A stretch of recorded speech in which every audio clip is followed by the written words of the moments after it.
Well, hello everyone, welcome to FMScout with me, Johnny, from Access Euphoria, part of your FMScout team for FM18. Now, everyone's probably playing the beta has probably noticed something a little bit odd with the corners, the free kicks, everything like that, defending and attacking, most of the corners.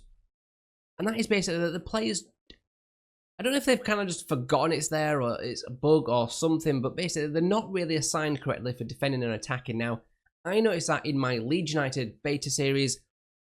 Quick little plug there. So anyone interested in a bit of FM18 content, especially for Leeds fan, or even if you're not, do drop over to Access Euphoria on YouTube. Check out my beta series. It will be dropping Monday at 3, so do go and check that out. You can see the intro.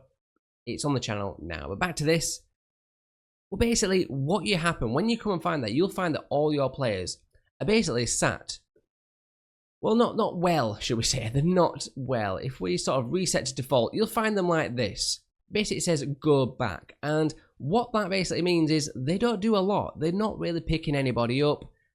It's a bit of a mess. They have people on the front and a near post, but that's it. It's not great. So what I have done is I created my own, which I just ingeniously called Defend Corner number 1. And basically what I've personally done, and this is personal preference, obviously look at it yourself and your own preference, everyone has that.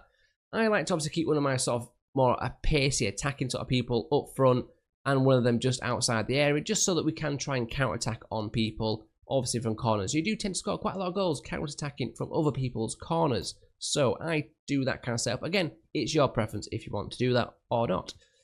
Then I have my obviously 2 centre-backs in this case.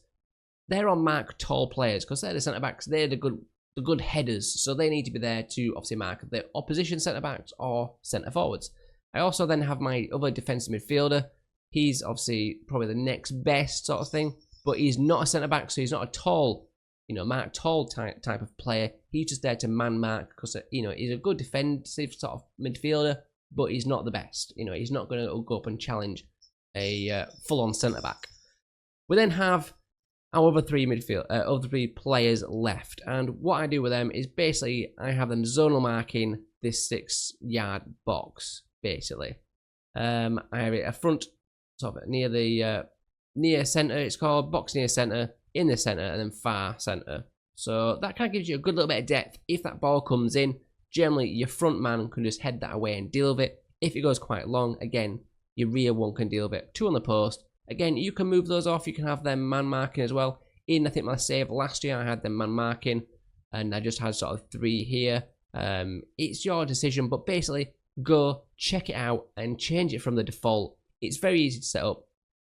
Then just save it, and obviously, when you do your future saves, because they might fix this, but they might not. So at least then you can take it with you for any other ones you do. Now, attacking wise, it's the same. If I reset to default, it's all the same. It's just go forwards. And what you'll see happen is your players kind of are there, but then they all start rushing back. They're near the edge of the area. Your ball goes into like the penalty spot, and there's nobody there, or a 6-yard box. There's none of your players attacking it. It's the most easiest defense, easiest corner defense in the world for the opposition, because your players aren't even trying to score. It's very weird. I don't know why it's like this, unless they've just left it vanilla. And they're just like, well, go deal with it yourself. But usually they have at least something set up, like a little bit of a basic routine for those that don't like to do much. Once again, I've created a little ingenious one I call Corners 1. And basically for me, I have my right back and left back stay back, just so that obviously we have players there to defend. Again, this is your personal preference, but this is just a bit of a suggestion for you to hopefully help you avoid a few issues. Because I noticed over my pre-season friendlies, while normally I don't touch my corners for a while, just try and work out if there's any little exploits. There used to be the one where near post, where a big player, or you could have like 4 players on the back post or something. It was also used to be different bits. But obviously, normally there'd be at least a bit of a tactic set up, so you could kind of just leave it for a bit. And I just noticed that we kept conceding goals, and we kept not having any chances when it was our corner. I looked at it and I was like, wow, why is it like that? But anyway, so for me, I have my then midfield centre and my DM, just one of them lurking outside the box. That's for any cutbacks, any headbacks. They can kind of pick it up, recycle possession, so we try and keep it and we don't get counter-attacked. That's obviously a big one. Obviously, we try to exploit that in our defensive, but you don't want to get exploited when you're on the attack. I have one player coming from deep. I then have my AMC, because I'm strikerless in this tactic. Spoiler alert there if you do come and check it out. he's challenging the keeper, and then have a few other players sort of just forward in the box to challenge. And with 2 centre-backs, 1 attacking the front post, 1 attacking the rear. That gets us plenty of areas covered, and it makes it a little bit more dangerous, shall we say, than just your players all retreating when the ball comes in.